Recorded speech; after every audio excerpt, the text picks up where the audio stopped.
नमस्कार, मैं रविश कुमार। भारत में एक अखिल भारतीय कारण आयोग होना चाहिए जो चुनावों के बाद हार और जीत के कारणों की समीक्षा करे और कम से कम 10 कारणों को आधिकारिक रूप से जारी करे। ऐसे किसी कारण आयोग के अभाव में किसी भी चुनाव के बाद हार और जीत के कारणों की समीक्षा को लीपापोती कहने वालों से मुझे तकलीफ होती है। जो राजनीतिक दल अपना सब कुछ दांव पर लगा देते हैं वो हार के कारणों को लेकर ईमानदार नहीं होंगे। यह बात मैं दावे से तभी कह सकूंगा जब मुझे अखिल भारतीय कारण आयोग का चेयरमैन बनाया जाएगा। लोकसभा में हार के कारणों की समीक्षा अगर लालू यादव और नीतीश कुमार ने न की होती तो लालू यादव और नीतीश कुमार दोबारा से गले नहीं मिलते। तब इनकी हार का कारण अलग लड़ना था। 2014 में मोदी लहर के अलावा बीजेपी का रामविलास पासवान और उपेंद्र कुशवाहा के साथ मिलना जीत का कारण बताया गया। अब वही पासवान और कुशवाहा बीजेपी की हार के कारण बताए जा रहे हैं। उस वक्त अगर बीजेपी जीत के कारणों की समीक्षा करती तो पता चलता कि मोदी लहर का लाभ कहीं इन दलों को तो नहीं मिल गया। बीजेपी कह रही है कि महागठबंधन के सहयोगी ने अपना वोट ठीक से एक दूसरे को ट्रांसफर किया। पासवान, कुशवाहा और मांझी ने अपना वोट एक दूसरे को ट्रांसफर नहीं किया या इनका वोट ही नहीं था। कहीं ऐसा तो नहीं कि बीजेपी का वोट इन दलों को ट्रांसफर ही नहीं हुआ। लोकसभा में कुछ तो एक दूसरे का ट्रांसफर हुआ होगा, तभी तो अकेले दम पर बहुमत होने के बाद भी प्रधानमंत्री ने पासवान और कुशवाहा को मंत्री बनाया। हार और जीत के कारणों में रैलियों और सभाओं के योगदान का भी मूल्यांकन होना चाहिए। मोदी युग की रैलियां विपक्ष में दहशत पैदा करने की रणनीति का हिस्सा लगती हैं। फिर भी दिल्ली चुनाव में अरविंद केजरीवाल ने एक भी बड़ी रैली नहीं की, वो 67 सीट जीत गए। लेकिन बीजेपी रैलियों की भव्यता की रणनीति पर कायम रही, बल्कि इसमें दुनिया भर के स्टेडियम और ऑडिटोरियम को भी शामिल किया गया। लोकसभा चुनाव में प्रधानमंत्री मोदी की रैली कामयाबी का प्रतीक बन गई। Jimmy jeep camera, Modi Modi के नारे और जैन सैलाब का फैलाव। बिहार में हर रैली में प्रधानमंत्री ने कहा कि लोकसभा से भी ज्यादा भीड़ इस बार देख रहा हूं, जहां तक नजर दौड़ाता हूं लोग ही लोग नजर आ रहे हैं। दूसरी तरफ नीतीश कुमार और लालू यादव चुनाव भर सफाई देते रहे कि वो रैली नहीं कर रहे हैं, सभा कर रहे हैं, इसलिए लोग कम हैं। नीतीश कुमार और लालू यादव की सभाएं देसी अंदाज में हो रही थीं। मंच साधारण होता था और जनता के करीब। विधानसभा के किसी खास क्षेत्र में होने के कारण आसपास के लोगों से भी मैदान भर जाता था। बहुत कम जगहों पर बड़ी संख्या में बसें दिखीं, मगर प्रधानमंत्री मोदी की हर सभा में बस, बोलेरो और स्कॉर्पियो की तादाद देखने लायक होती थी।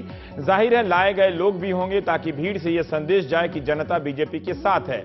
समस्तीपुर की रैली में इतनी भीड़ थी कि मुझे लगा कि बीजेपी या एनडीए को बिहार में 200 सीटें आएंगी, मगर समस्तीपुर जिले की 10 में से एक भी सीट बीजेपी नहीं जीत सकी।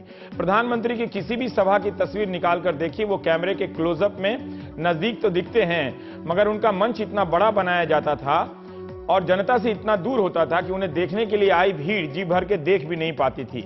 वक्ता और श्रोता में बहुत दूरी ज्यादा होने लगी। दावे के साथ नहीं कह सकता कि यही दूरी लोकसभा के समय थी या नहीं, लेकिन तब माहौल अलग था। नरेंद्र मोदी को सुनने के साथ साथ देखने का जुनून भी था लोगों में। हमारे साथ एक खास मेहमान है सार्थक बागची। सार्थक नीदरलैंड के लाइडन यूनिवर्सिटी से पीएचडी कर रहे हैं। महाराष्ट्र और बिहार विधानसभा चुनाव में वोट के लिए लोगों को कैसे प्रभावित किया जाता है, इस पर एक तुलनात्मक अध्ययन कर रहे हैं। सार्थक ने समस्तीपुर में 15 दिन बिताया। नीतीश कुमार, अमित शाह और प्रधानमंत्री की रैली को देखा और उसके बाद वहीं के किसी गांव में जाकर उसके असर का आकलन किया। क्या वाकई चुनाव प्रबंधन से ही जीता जा सकता है? पटना में भी लालू प्रसाद के पोस्टर कहीं कहीं नजर आए। पूरे पटना में बीजेपी और नीतीश कुमार के पोस्टर छाए रहे। कोतवाली थाना और आयकर चौराहे के पास लालू के 2 ही पोस्टर नजर आए। कांग्रेस का तो कहीं नजर भी नहीं आया। ऐसा नहीं लगा ही नहीं होगा, मगर जब भी पोस्टर दिखा या तो बीजेपी का दिखा या नीतीश कुमार का। लालू यादव ने जरूर ट्वीट करने वालों की एक टीम बना ली थी, मगर उनके वोटर स्मार्टफोन वाले नहीं थे।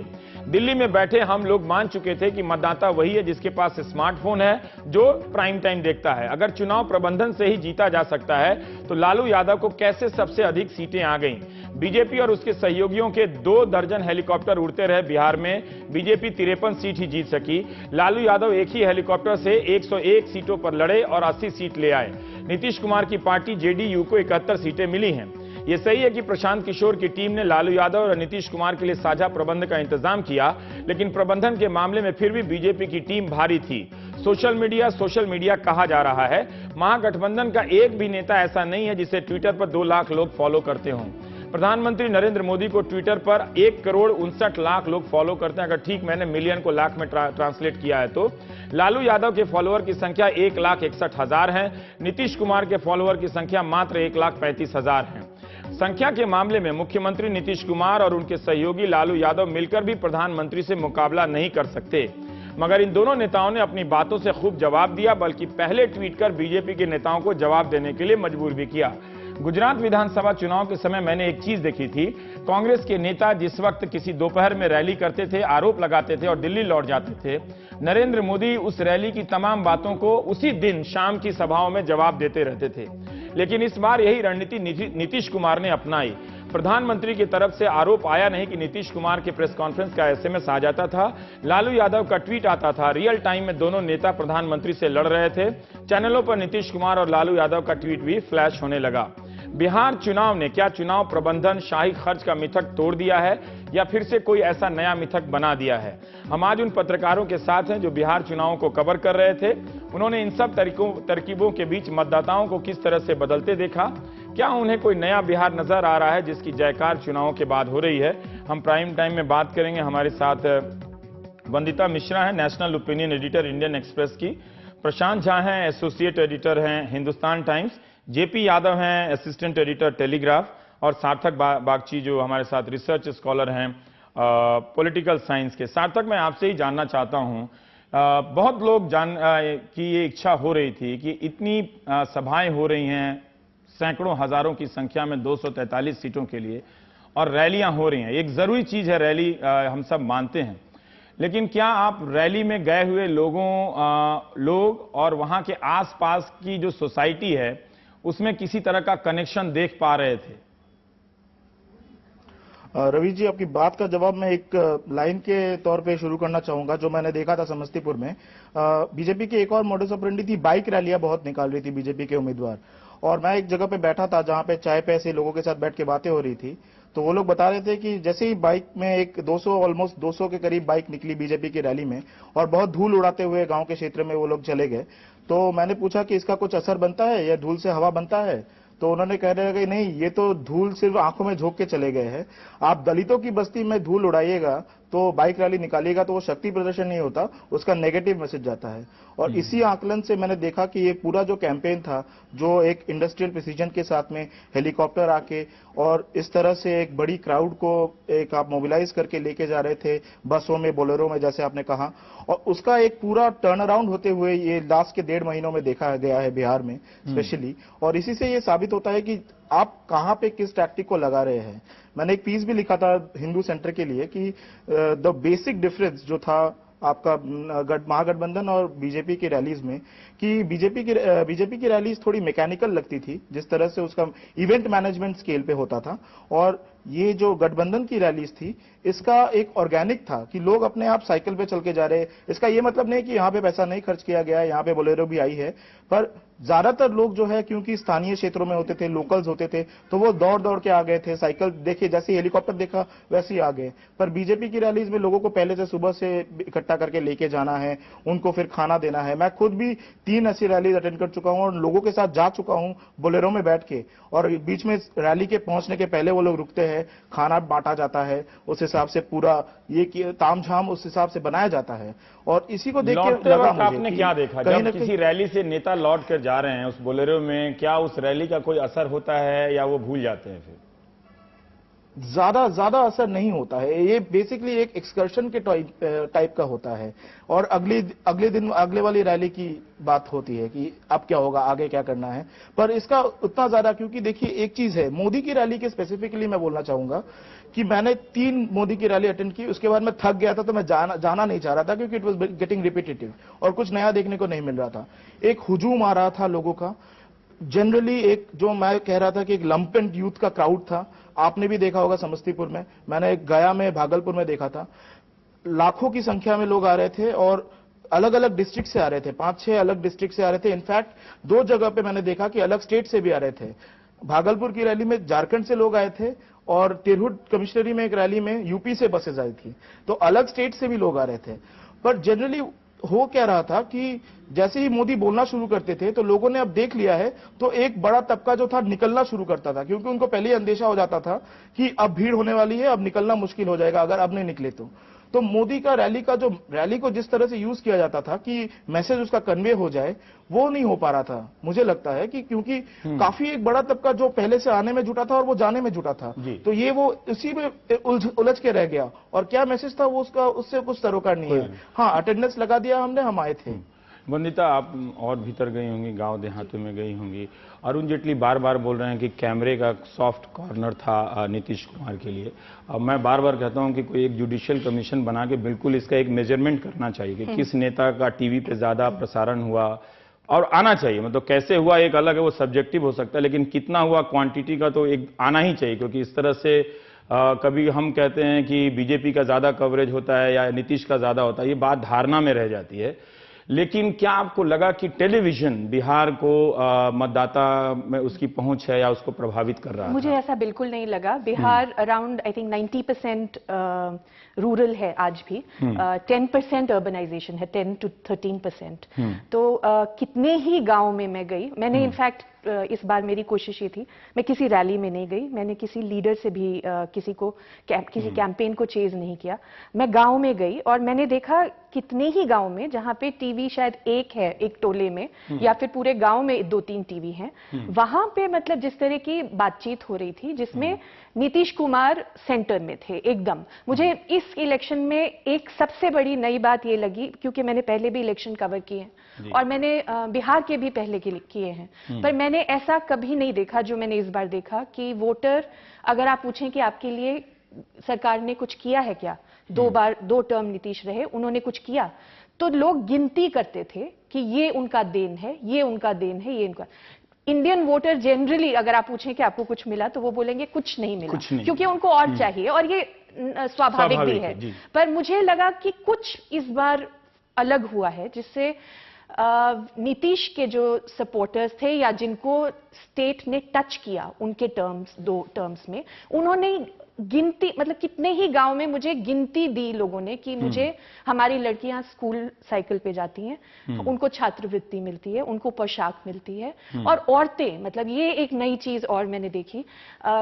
मैं औरत हूं तो शायद इस वजह से मुझे एक एडवांटेज था कि मैं जहां आदमियों का हुजूम होता था उससे थोड़ा अलग जाके, जहां औरतें थी वहां भी बात करती। मैं इस वजह से बात नहीं कर पाया कि जहां भी गया मर्दों ने मुझे घेर लिया तो बहुत झुंझलाहट होती थी, और वहां थोड़ा मुश्किल हो जाता है औरत का बोलने के लिए। पर मैं कई ऐसे ग्रुप्स में गई जहां केवल औरतें या ज्यादा औरतें थी, और मैं नहीं भूल पाऊंगी कितनी औरतों ने मुझे इस तरह से बोला कि हम लोग ठंडी हवा हमको लगी, हम ठंडी हवा की सांस ले पाए नीतीश जी की सरकार में, हम लोग बाहर जा पाए क्योंकि गुंडे अंदर कर दिए गए, हम लोग बाहर निकल पाए क्योंकि तो जो बीजेपी डरा रही थी लालू यादव के कारण नहीं, वो लोग कहते थे कि पहले था लालू जी के टाइम में बदमाशी बढ़ी। औरतें कहती हैं, हर ग्रुप में ये लोग बोलते हैं, बैकवर्ड क्लास का कोई ना कोई एक आदमी जरूर खड़ा के बोलता है कि लालू जी आवाज दिए, पर औरतों में ऐसे कम लोग हैं। औरतों में ज्यादा आपको यही सुनने को मिलेगा कि बदमाशी बढ़ी थी लालू जी के टाइम में, पर नीतीश जी बदमाशों को परे कर दिए, और हम लोग पहली बार ठंडी हवा में सांस लिए। इस तरह की बात मैंने बहुत बार सुनी। उन लोगों में कभी आपने ये एक्सप्लोर किया या असर किया, जो मीडिया कैंपेन चलता है बिहार के, अब वहां लोग ज्यादातर अखबार लोग पढ़ते हुए मिलते थे, कि उससे प्रभावित हैं, रोज बदलती हुई रणनीतियों से, इन बयानों से? उसका मैं आपको एक ही उदाहरण दूंगी कि इतना जो डिस्कनेक्ट है, जो क्योंकि कहा जाता है कि मिडिल क्लास का जो रीच है वो डिस्प्रोपोर्शनेट है टू इट्स नंबर्स, मतलब उसके नंबर्स थोड़े होंगे पर उनका प्रभाव ज्यादा है। ये बिहार में आज तक नहीं ऐसा है। ये जो मोहन भागवत की बात जो है कि उन्होंने बोल दिया, जो आरक्षण की बात की, इसकी समीक्षा की जानी चाहिए, ये बात इतनी पटना में बढ़ी, इतनी दिल्ली में बढ़ी। मैं आपको बता रही हूं, मैं 6 डिस्ट्रिक्ट गई थी, मैं आपको मतलब सीधे सीधे बोल सकती हूँ कि 90 to 95% लोगों ने सुनी ही नहीं थी ये बात। वो लोग जानते नहीं थे कि मोहन भागवत कौन है, और अगर जानते भी थे तो मैं उनसे ये पूछती थी कि क्या आपको एटलीस्ट, मोहन भागवत को छोड़ दीजिए, क्या आपको पता है कि प्रश्न चिन्ह लगा है आरक्षण पर? नहीं।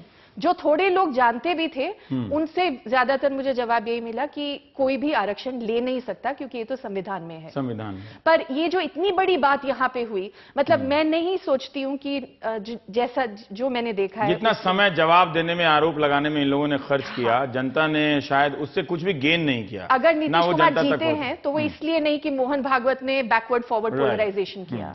उस जाल में फंस गई बीजेपी भी, जैसे बीजेपी अपने जाल में इन्हें फंसाती होगी। प्रशांत, थोड़ा हम आपसे जानना चाहते हैं कि अखबारों का रोल, अब ठीक है कि आप अंग्रेजी अखबार से हैं, आज सब कोई आप अंग्रेजी अखबार से हैं, जानबूझ के मैंने ये चयन किया था। मैं ये जानना चाहता हूँ जो अखबारों का जो रोल है उसकी तो पहुंच नहीं थी जो ग्रामीण इलाकों के वोटर हैं, लेकिन फिर भी मैंने देखा कि बहुत बार विज्ञापन बीजेपी ने अखबारों में मुकेश साहनी के ऊपर दिया, फ्रंट पेज के बड़े बड़े अखबार को, कि अपने नेताओं से कहीं ज्यादा 4 दिन 5 दिन, मुझे ऐसा लगा। आपको लगता है कि इतना ज्यादा चुनाव का जो एक भौकाल गढ़ा जाता है, मतलब देशी शब्दों में, ये रणनीति का और मीडिया कैंपेन का, उससे वो सिपिन करता है, जाता है, मतदाता के मन को बदलता है, या वो स्वतंत्र है, ऑटोनोमस है, स्वायत्त है, अपने तरीके से एक दूसरे से पूछ के डिसाइड कर रहा होता है? देखिए, मुझे लगता है कि प्रिंट मीडिया का तो असर काफ़ी सीमित रहता है, और वो एडवर्टीजमेंट आपने देखा होगा, गठबंधन ने एडवर्टीजमेंट्स प्रिंट मीडिया में दिए नहीं या बहुत कम दिए होंगे, तो उसका प्रभाव भाजपा ने ओवर एस्टिमेट किया। पर ये मुझे ज़रूर लगता है कि वनिता जी ने बिल्कुल सही कहा कि 90% इस सोशो इकोनॉमिक कास्ट सेंसस के हिसाब से ही बिहार रूरल है, पर बिहार में जागरूकता बहुत है, और वो जागरूकता करंट इवेंट्स के बारे में भी काफ़ी है, और ये टेक्नोलॉजी के कारण हुआ है। ये जो मोबाइल फोन की आपने भी शुरू में चर्चा की, आपने गांवों में देखा होगा डाउनलोडिंग दुकान है, टीवी हर जगह पहुंचा हुआ है, तो इतना जरूर है कि मैं पूर्णिया के गांव किसी अदालत के सामने जो टाइपराइटर लेके लोग होते हैं, उसी तरह से डाउनलोडिंग दुकानें, खोमचे लगे हुए हैं, डाउनलोड खोमचे लगे हुए हैं। समस्तीपुर के स्टेशन के बगल में तो ऐसे 10-15 खोमचे लगे हुए हैं जो गाना डाउनलोड करते हैं। बिल्कुल, और उससे ये होता है कि, और टीवी से भी ये होता है कि अगर कल रात को कुछ हुआ हो और उन्होंने खबरों में देखा हो, तो अगले सुबह उसके बारे में चाय दुकान पे चर्चा होती है। मैं पूर्णिया के एक गांव में था, और वो मुसलमान बाहुल्य गांव था, और उसके एक दिन पहले इंजीनियर रशीद के साथ ये घटना, वो लिपापोती हुई थी, और दोपहर में यही बात हो रही थी वहां पे कि देखिए भाजपा के कारण ये हो रही है, और डिस्कोर्स इस तरह चल रहा है। तो एक जो नेशनल इवेंट्स हैं, मैं ये नहीं कह रहा कि देखिए वोटर चॉइस जो होता है बड़ा कॉम्प्लेक्स होता है, ठीक है, और उसमें बहुत जानना चाहते हैं कि आप लोग भीतर पहुंच के क्या देख रहे थे? ये तो बाहर से गढ़ा जा रहा था, क्या वैसा ही हो रहा था, या लोग भी उसको दोनों की तरफ से, या नीतीश कुमार की तरफ से या नरेंद्र मोदी की तरफ से भी उससे बहुत ज्यादा इफेक्टेड नहीं हो रहे थे? वो अपने आसपास की रियलिटी को, जैसे वंदिता ने कहा कि गिना रहे थे कि लोग ये किया, उसको देख के डिसाइड कर रहे थे, या कैंपेन को देख के डिसाइड कर? मुझे लगता है दोनों बात थी। और बिल्कुल सही वनिता जी ने कहा कि जो फैक्टर्स उनके जिनके जीवन में जिससे असर पड़ता है, वो उनके लिए महत्वपूर्ण रहता है वोटर के लिए, और फंडामेंटल चेंजेस नीतीश जी लाए हैं उनकी जिंदगी में, जो जिसके कारण उन्होंने वोट किया। ये असंतुष्टि भी थी, तो असंतुष्टि इस बात की थी कि देखिए शिक्षा तो बढ़ी, वो लोग बच्चे स्कूल जाते हैं, पर शिक्षा का स्तर घटा, वो खाना खाने जाते हैं पर प्राइवेट स्कूल भेजना पड़ता है पढ़ाई करने के लिए। पर बात यह थी कि नीतीश जी ने शिक्षा तो दिया, क्या हम नीतीश जी पे विश्वास करें कि शिक्षा का स्तर वही बढ़ाएंगे, या हम मोदी जी पे विश्वास करें जो ना तो ये राज्य चलाने वाले हैं, ना उनका कोई परफॉर्मेंस केंद्र में बहुत कुछ उन्होंने 1.5 साल में किया है। तो एक इनडिफरेंट परफॉर्मेंस और एक टेस्टेड परफॉर्मेंस के बीच में लड़ाई हो गई थी, और लोगों ने सेफ खेला और एक टेस्टेड प्लेयर को समर्थन किया। एक चीज मैं बोलना चाहूंगी कि मोबाइल फोन सच है कि हर जगह पहुंचा। मैं तो कॉल ड्रॉप से परेशान था, कहीं 2 मिनट बात नहीं कर पा रहा था लोगों से। पर ये जरूरी नहीं है कि लोग मोबाइल फोन पे न्यूज फॉलो करते हैं, ये जरूरी नहीं है। मोबाइल फोन हर जगह है, वो गाना डाउनलोड करते हैं ज्यादातर, वो भोजपुरी का। तो ये जो डिबेट्स जो इंग्लिश मीडिया को एकदम घेरे हुए थी, ये जरूरी नहीं है कि वो गाँव में मोबाइल फोन होने पे भी ऐसा नहीं है कि वो उससे जुड़ेगा। जेपी, बहुत देखिए, अभी रिजल्ट आ गया है, तो हम इसको कहते हैं कि एक सेकुलर है, ये जनादेश है, लोकतंत्र के लिए एक नई आवाज आई है। तो ये सब ऊपर का विश्लेषण है, जरूरी विश्लेषण जरूर है। दिल्ली में बैठे लोगों ने इस मैंडेट को अपने लिए राहत की सांस ली, जिन्हें लगता है कि बीजेपी की सरकार में राहत की जगह नहीं है। जो विरोधी, एक तरह से बीजेपी उन्हें अपना एंटी बीजेपी कह सकती है, जो कि एंटी बीजेपी नहीं होना चाहिए किसी को, उसके हिसाब से।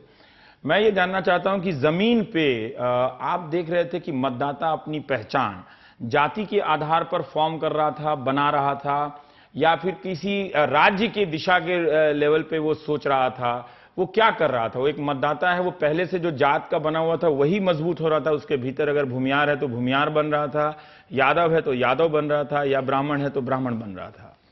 देखिए, जात एक हकीकत है और बिहार में खासकर हकीकत है, और जाति काम कर रही थी, इसमें कोई दो राय नहीं है। अगर यादवों का एन ब्लॉक और कहें हम कि पूरी वोट ट्रांसफर हुआ है, वोट गया है इस महागठबंधन के पीछे, तो उसमें जाति एक बिल्कुल कारण है। लेकिन जात के अलावा और एक फैक्टर काम कर रहा था, जो कि इतना बड़ा मैंडेट आया है कि इसमें परफॉर्मेंस भी एक था। नीतीश कुमार का जो कार्यकाल रहा वो एक अजीब था कि लोग 10 साल के बाद किसी चीफ मिनिस्टर की इतनी पॉपुलैरिटी हो, ये बड़ा मैंने आश्चर्य करता है। मैं इसके पहले मध्य प्रदेश में गया था, कुछ उसी तरह का शिवराज सिंह के लिए पॉपुलैरिटी थी, उनकी पहचान थी। हमको उससे भी ज्यादा नीतीश कुमार के लिए लगा। आफ्टर 10 इयर्स मैं जब बिहार जाने वाला था तो मैं सोच के जा रहा था कि नीतीश कुमार को कहीं कहीं गाली सुनने को मिलेगी हमको, कि लोग गाली देंगे कि ये क्या जीतन राम मांझी को लाया, क्या किया, बीजेपी से तोड़ दिया, बर्बाद कर दिया बिहार को। लेकिन उसके पूरे उससे परे हमको उनके लिए बड़ा ही सुनने को मिल रही थी कि ये काम किया, सोशल वेलफेयर स्कीम जैसा वंदिता बता रही थी। तो ये दोनों मिलके, आपको लगता है कि ये जो मैंडेट है वो जातिवादी मैंडेट है, जिसमें मैं नहीं लोग लिख रहा है, या बीजेपी भी विरोधी भी कह रहे हैं कि जात के लोग एक साथ हो गए हैं? जात ने एक रोल प्ले किया, लेकिन जात ही सिर्फ नहीं था। ये कहना गलत होगा कि सिर्फ कास्ट पर ही वोट पड़े हैं। कास्ट के परे भी मैंने बहुत ऊंची जाति के लोगों पर से बाकी मिला। जो छोटी जातियां थीं, जो खुदरा खुदरी जो जातियां थी जिनकी संख्या कम है, वो अपने आप को कैसे देख रही थी कि अगर ठीक है कि यादव यहां जमा हो रहे हैं, अपर कास्ट वहां जमा हो रहे हैं, मुसलमान इनके साथ आ रहे हैं, उनका क्या था? वो किस पैमाने से इससे जुड़ रही थी या उससे जुड़ रही थी? नहीं, उनका पैमाना हम समझते थे, जो मेरी समझ है कि छोटी जो ईबीसी जो बोलते हैं हम, उनके लिए नीतीश कुमार का परफॉर्मेंस ही वो जोड़ के रखा। वो जाति नहीं था। नहीं, जाति वैसा नहीं था उनके लिए। कुछ अब किसी को एससी बना दिया, किसी को इस खाने में डाल दिया, लगा दिया, किसी को विकास मित्र लगा दिया। लेकिन इन जनरल उनके लिए बीजेपी में एक नेचुरल अट्रैक्शन, वो अपने को बीजेपी से नेचुरली जोड़ नहीं पाते हैं। वो यहाँ बताया जा रहा था कि वो नेचुरली बीजेपी से जोड़ेंगे यादवों के भय से, या फिर ये यादवों का भय कहीं कहीं था, बिल्कुल था। लेकिन एक उसमें मैंने वो ज्यादा खोजबीन करने की कोशिश की, क्यों, मैंने यादवों का डर था क्योंकि 15 साल यादव राज और वो सब बात है। लेकिन उन्होंने ये कहा कि नीतीश कुमार पे हमें भरोसा है, नीतीश पे भरोसा है, तो दैट एक परफॉर्मेंस का रिवार्ड मिला है। रवीश जी, बस मैं ये कहना चाहता था कि जातीय, जो आज भाजपा कह रहा है कि ये जातीय वर्डिक्ट है और हम विकास के लिए लड़ रहे थे, बात यह है कि दोनों साइड ने कास्ट कार्ड खेला। भाजपा ने भी तो जातीय सभा किया, भाजपा भी तो बैकवर्ड में पेनिट्रेशन करना चाहता था। सम्राट अशोक की जाति तो पहली बार पता चला। जब भाजपा ने कहा कि पिछड़ों से रिजर्वेशन लेके दूसरे कम्युनिटी को दिया जाएगा, तो वो कास्ट कार्ड भी खेल रहे थे और कम्युनल कार्ड भी खेल रहे थे। तो जब आपका कास्ट कार्ड काम नहीं किया तो आप कह रहे हैं कि जातीय ब्रेक लेंगे। आज दिवाली के कारण ब्रेक ज्यादा है। अच्छा है हमारे लिए। दिनारा में गया था तो मैं बीजेपी के दफ्तर पे खड़ा था, तो बहुत देर तक जेडीयू के कार्यकर्ता ने देखा कि वो चले आए और कहा कि आप सिर्फ इन्हीं लोगों से बात करेंगे क्या? तो मैंने बताया कि मेरा ये पैटर्न है कि मैं एक जगह एक ही तरह के लोगों से बात करता हूं। तो वो उस भीड़ में आ गए। मैंने कहा कि ये तो रोहू मछली है, हम पोठिया मछली हैं। तो उस आदमी का साहस देखिए। भीड़ वहां पर नौजवान कार्यकर्ताओं की 50 बीजेपी के लोग लड़के थे, और वहां पर एक जेडीयू का कार्यकर्ता अकेले आके जो बताया, मैं अपने दर्शकों को पहले वो दिखाना चाहता हूं। अगर आप जरूरत समझें तो वो भी मैं बताऊंगा। इसमें नंबर की बात है। पोठिया छोटी मछली है, रोहू बड़ी मछली है। देखिए वो क्या कहता है। बीजेपी की तरह रोहू है, हम लोग की तरफ पोठिया है, तो पोठिया जीत जाएगा। 1 किलो का रोहू गिनिएगा तो ये 10 पीस होगा। एक सेकंड, ये बड़ा अच्छा है। बीजेपी की तरफ रोहू है, रोहू है हमारे तरफ। मछली के प्रकार है। पोठिया छोटी मछली, हाँ छोटी मछली 1 किलो, रोहू बड़ी मछली, बड़ी मछली उसमें 10 पीस होगा 1 किलो में। हम लोग 1 किलो अगर खरीदेंगे तो 50 होगा। तो वही हाल है, इन लोग रोहू है, हम लोग। गजब। एक सेकंड, इन्होंने जो बताया है, क्या बढ़िया मुहावरा बताया। अभी आपने टिप्पणी दीजिएगा तो मैं दर्शकों को भी बता दूं। इन्होंने बीजेपी और महागठबंधन के वोट को रोहू मछली और पोठिया मछली से तुलना की है। तो रोहू मछली से कहने का इनका तात्पर्य है कि एक मछली, उसमें 10 बड़ी बड़ी पीस हो सकती है खाने के लिए, लेकिन पोठिया मछली जो है वो 1 किलो में 50 पोठिया मछली हो सकती है। और इसमें 1 किलो रोहू में 10 पीस हो सकता हाँ। है। तो ये बता रहे हैं कि इनके तरफ वोट ज्यादा है, पोठिया मतलब ईबीसी एमबीसी तरह तरह से। लेकिन अब आप जरा सा जवाब दीजिए, मुहावरा कम है आप लोग के पास? नहीं नहीं, मुहावरे की बात नहीं है, लोगों हाँ। की सोच छोटी है, इसलिए छोटी ही बात सोचेंगे। पोठिया सोचे है ना? जी हाँ, ये ताड़ हैं और हम बरगद के वृक्ष हैं हाँ। कि सबको छांव देने की ये व्यवस्था रखते तार हैं। है, सॉरी, ये तार है, आप बरगद हैं। जी हाँ। ये अच्छा है। दरअसल सोच उसकी बड़ी थी जिसने, और उसके सोच का दायरा ज्यादा बड़ा था, लेकिन मुहावरे में बीजेपी के कार्यकर्ता ज्यादा उस्ताद थे, लेकिन इस बार जवाब देने में चूक गए। पोठिया और रोहू का जवाब ताड़ और बरगद से नहीं दिया जा सकता था। हम एक छोटा सा ब्रेक लेते हैं, आते हैं फिर लौट के।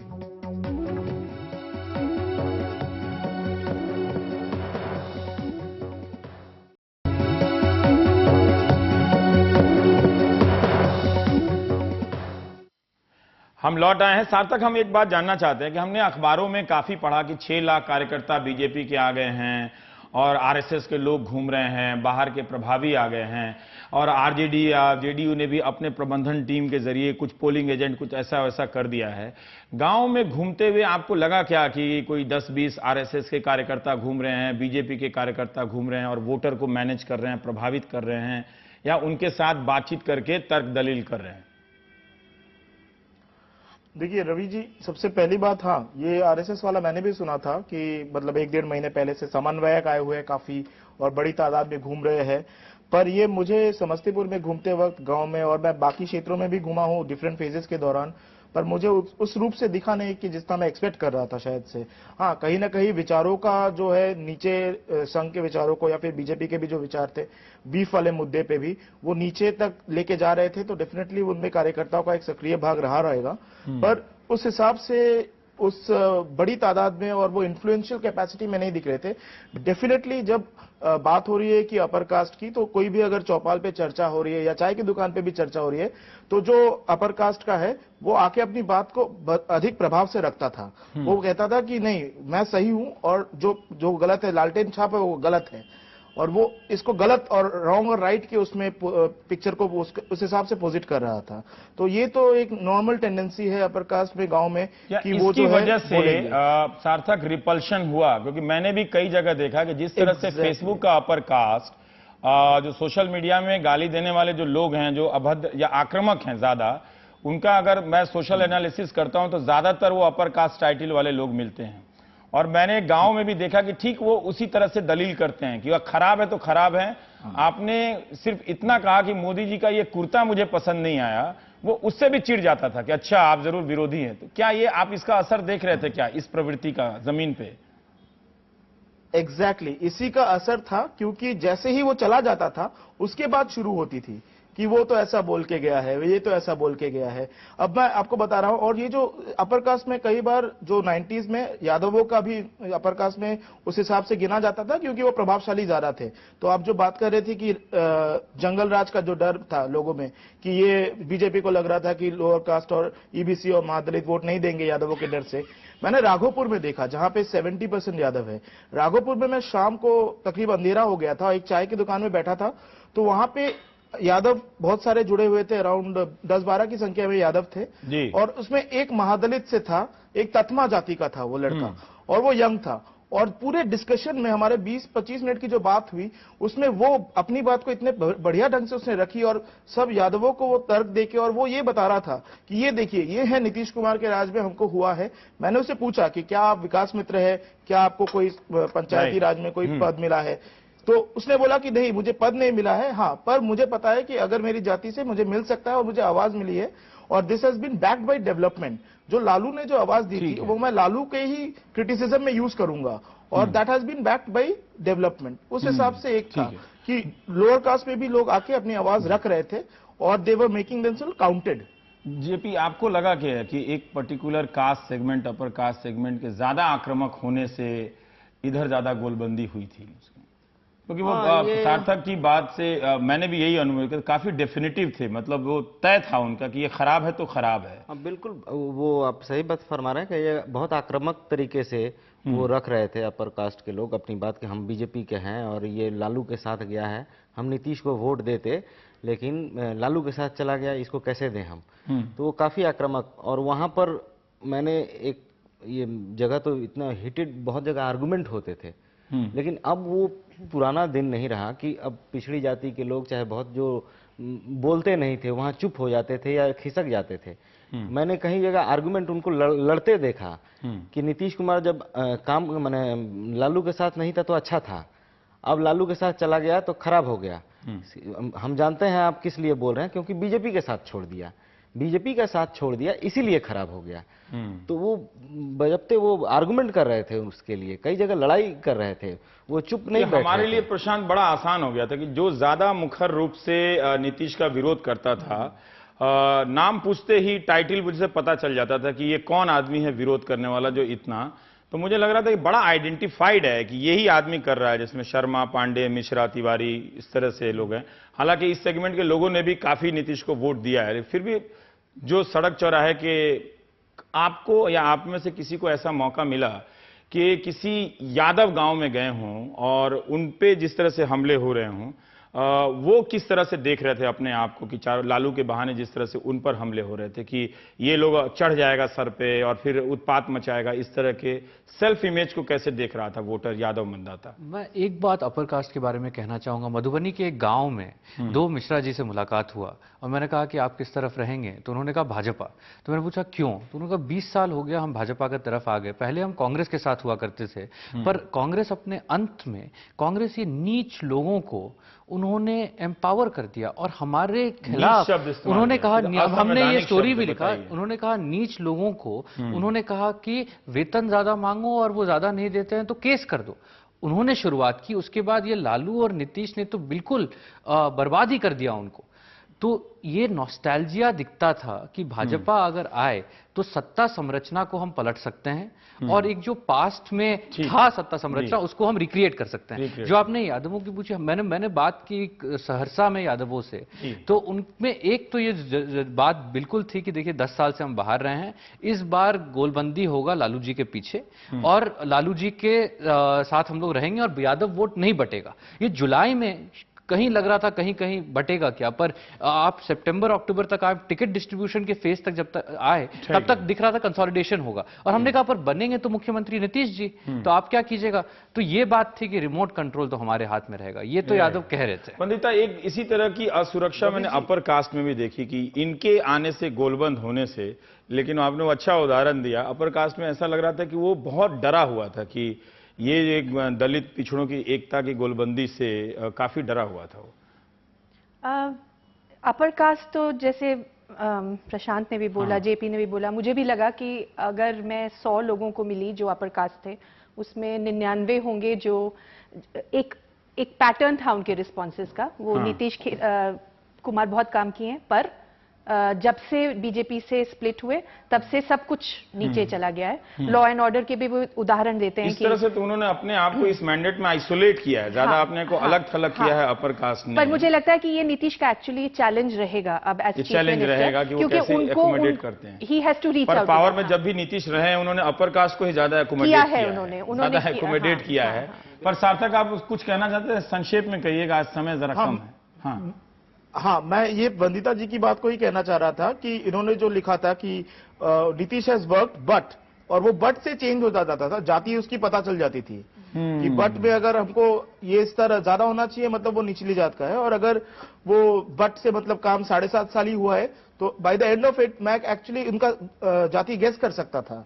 ऐसा बहुत बहुत शुक्रिया। आप समय नहीं है आप सभी का इस संक्षिप्त चर्चा के लिए। कई बार सोच रहे होंगे कि ये पहले क्यों नहीं हो सकता था। दरअसल ये पहले नहीं होना चाहिए था, क्योंकि जब राजनीतिक दल चुनाव में जाते हैं तो अपने ही, हमारे बिहार में कहते हैं, बाई में रहते हैं, तो इतना बाई में रहते हैं कि वो बहुत ज्यादा हाई फाई हो जाते हैं। तो इसके बाद में ही देखना चाहिए था कि इतना सारा खर्चा करने के बाद एक जो साधारण मतदाता है वो अपने नेता और उसकी उड़ान और उसकी जबान को कैसे देख रहा होता है। नमस्कार।